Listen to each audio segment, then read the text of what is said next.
Delete laws. Dicastro argues with a sovereign citizen. Defends driver's licenses. Where have we heard this before? Oh yeah. Regan Benson helps a friend move into a micro-community in Denver. She was nice, really. Please read the article. We need the help. The angry vet goes members only with his new live streams, while forcing critics to pay to see his opinion in new criticism. CJ Grisham gets detained in Texas. Will he be rolling out another federal lawsuit? Plus, Craig Hendry has a lawyer and has filed his appeal of felony stalking and misdemeanor harassment charges. If he has a lawyer and he's already filed the appeal, why is he still raising money for both? All this and more in this edition of Auditing Insanity.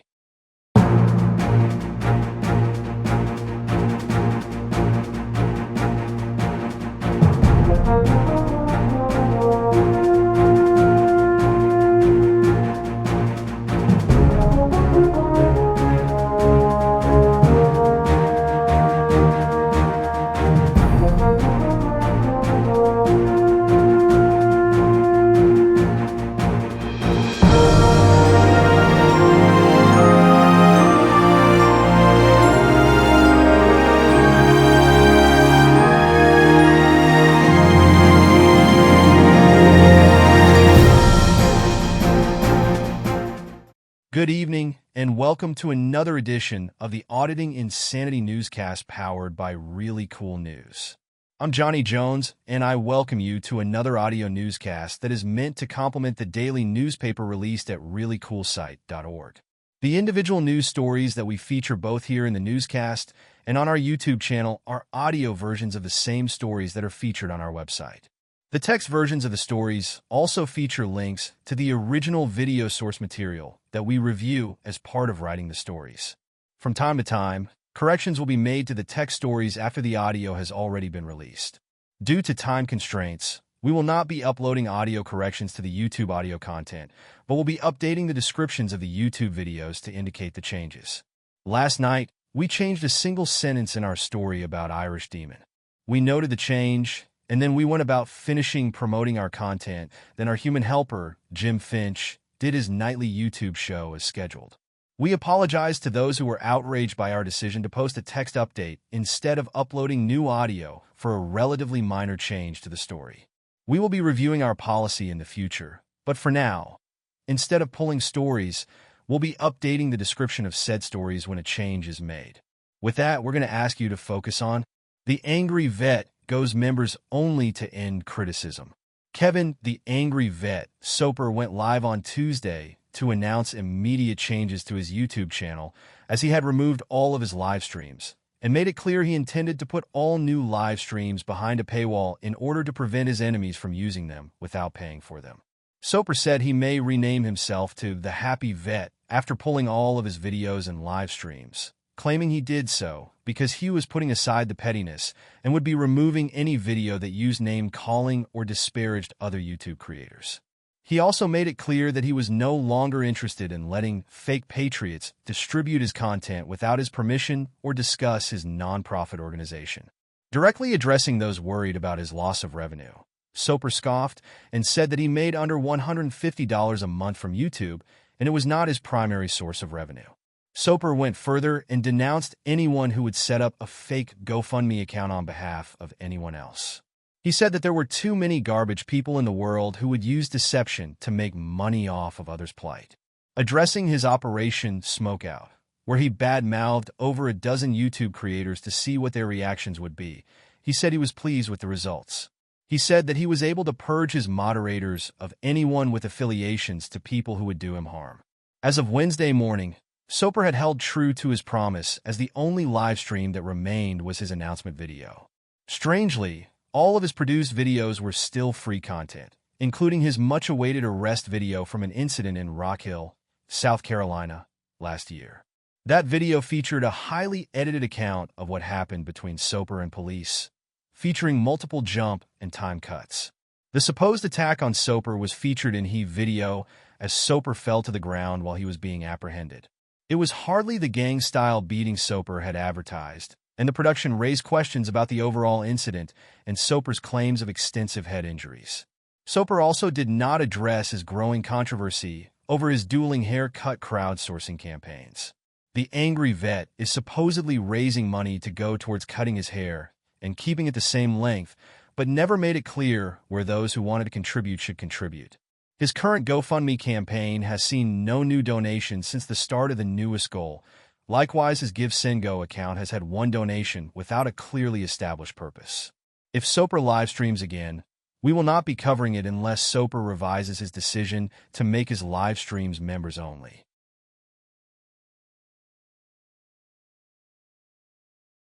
What exactly is Craig Henry fundraising for?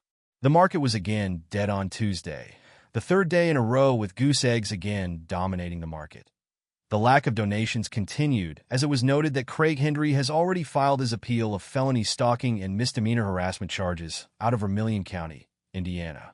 A convicted felon filing an appeal of his charges wouldn't be all that important except for the fact that Henry is still claiming he needs $18,000 in donations to file his appeal and to hire an attorney to handle his appeal. Henry's MyCase.in.gov file shows that he filed his appeal on January 3, 2025, and is represented by attorney K. A. Beeler. Beeler is a court-appointed attorney who was apparently appointed by the court to handle the appeal as part of the sentencing process back on December 20, 2024. The YouTuber has appealed multiple times via verbal addresses from jail since that time that he needed to raise the $18,000 for his appeal and implied that he would not be able to go forward without the money. Curiously, around the time of the appointment of the public defender, Henry stopped promoting his GoFundMe devoted to his appeal and started promoting his Support Craig's Work fund. That fund has taken in over $1,300 since the start of the year based on the premise that all funding was going towards hiring a lawyer to handle Henry's appeal. Henry is currently in jail after being convicted of the charges. He is also awaiting 3 other sets of charges that are moving towards trials this year. Journalism is not free. Both ReallyCoolSite.org's daily newspaper and our daily newscasts are funded by your continuing donations and what we make from our YouTube AdSense revenue each month. If you'd like to contribute to help us keep the lights on, eating, keeping the cats fed, and writing new stories to feature on both the newspaper and newscast each day, we do have a GoFundMe set up at the address on screen right now. If you can't afford to contribute, please watch the advertisements on our videos, like, share, subscribe, and comment.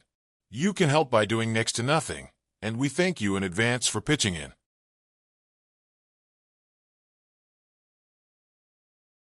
Attorney C.J. Grisham detained in Fort Worth. Attorney to First Amendment auditing community superstar C.J. Grisham was briefly detained in Tarrant County, Texas, on Tuesday as questions about his concealed carry weapon prevented him from re-entering the first session of the Tarrant County Commissioner's Court of the year. The Tarrant County Commissioner's Court was scheduled to discuss a recent increase of deaths of inmates at the Tarrant County Jail since 2017, including 9 deaths in 2024. Attorney Grisham and First Amendment Auditor Manuel Mata were among protesters who wanted answers from the commission Tuesday night. Mata would eventually be arrested for filming an argument in the courtroom without permission to record and arguing with police that would lead to disorderly conduct charges. The attorney was detained as he stepped out of the courtroom to use the bathroom during a brief intermission before the public feedback portion of the meeting. According to Grisham, on the way back into the courtroom, he exchanged greetings with a police officer he knew, who asked if he was carrying a weapon. Grisham responded to the officer in the affirmative, claiming he had a right under federal law to conceal carry within the Texas courthouse from his status as he served as a law enforcement officer in the military. The men began to argue, and Grisham was briefly detained by police, who ultimately determined that they were not going to charge him with a crime. A third person was detained and arrested at the event. However, circumstances leading to their arrest and what they were charged with have not been released as of press time. Returning to his car and live streaming, Grisham said that he would be filing a federal lawsuit against Tarrant County by the end of the day. He said that the signs prohibiting weapons in the building were not valid according to federal regulations, and he had protected status as a veteran to conceal carry as he pleased. Grisham is famous for defending Jack, Texas sheepdog, Miller from possession of CP charges last year, and was the initial lawyer for Carolina and Fort Worth, Rodriguez last year, after she got into an altercation with a police officer that left her hospitalized in Fort Worth. There is no indication on Grisham's YouTube page if he followed through with his threatened lawsuit as of press time.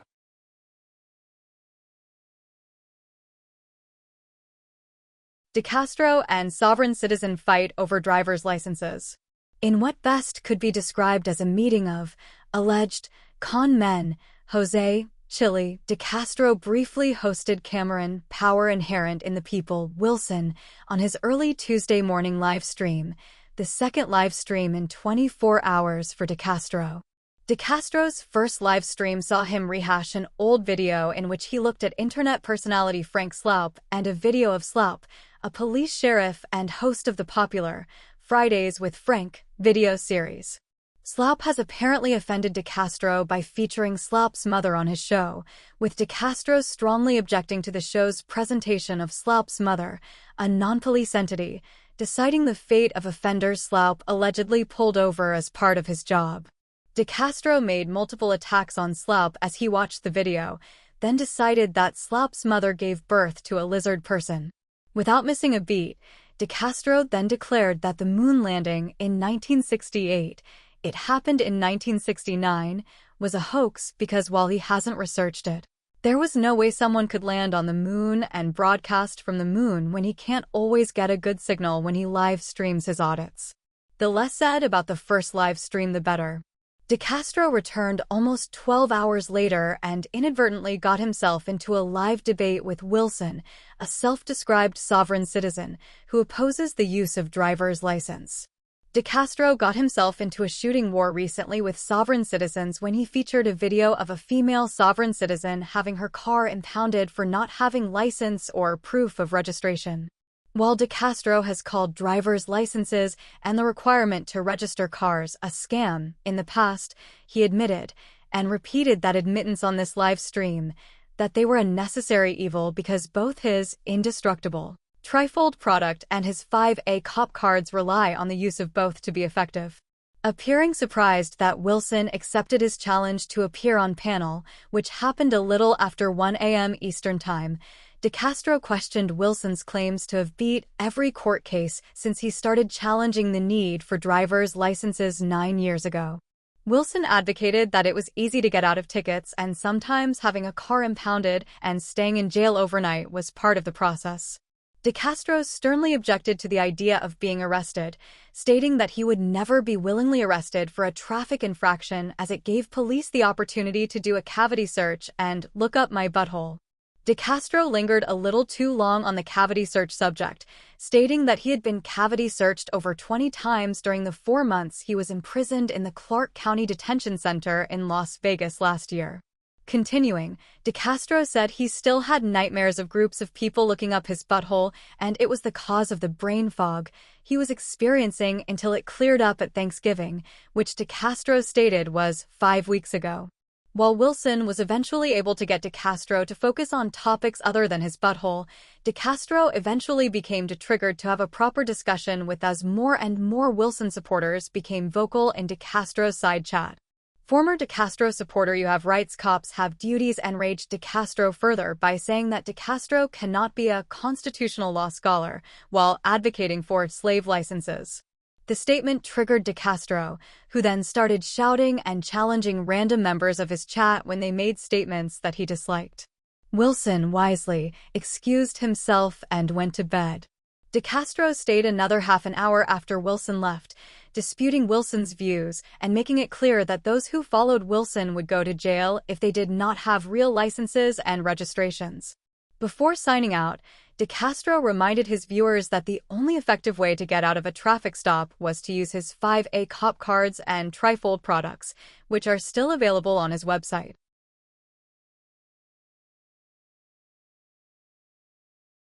Regan Benson goes on attack while helping friend move. The altruistic side of YouTuber and advocate for the homeless Regan Benson made a rare appearance Tuesday night, as she helped a formerly homeless woman move into a slot in one of Denver's micro-communities. Benson was all smiles as she announced that Jen, who has been featured in multiple videos with Benson, was leaving an abusive situation with a former lover in order to move into her new housing. That situation, which has been featured in previous videos, is that the man has a restraining order against the Jen. From time to time, he changes his mind and invites her to his property. Once she's at the property, he again changes his mind and reports her as violating the restraining order, resulting in her arrest. The last time the man had her arrested, in Englewood, Colorado, police destroyed her property after 30 days of incarceration.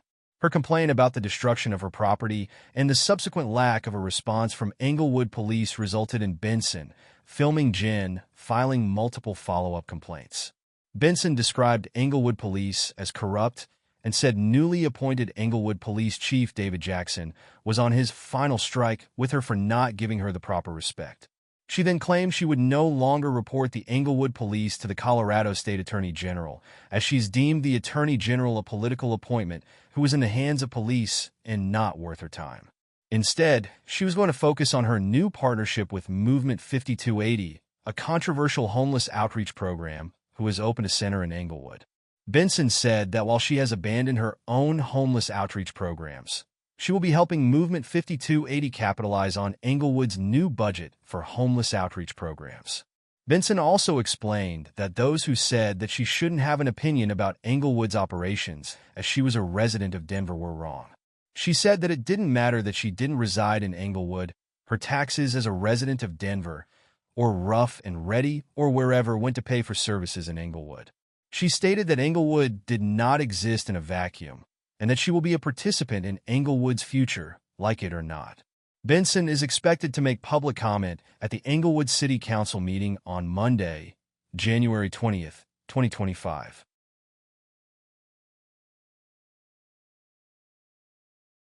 And we're back. It's been a long one tonight. We're going to ignore the issue of you should put, pretty videos in these stupid things because nobody wants to look at a picture and hear just audio of the news you're reporting. That policy change is beyond our pay scale and will be addressed by our executive AI council sometime in the future. For now, please remember that Jim Finch and the gang are back on the air at 8 p.m. Eastern Time tonight. And please have a wonderful evening.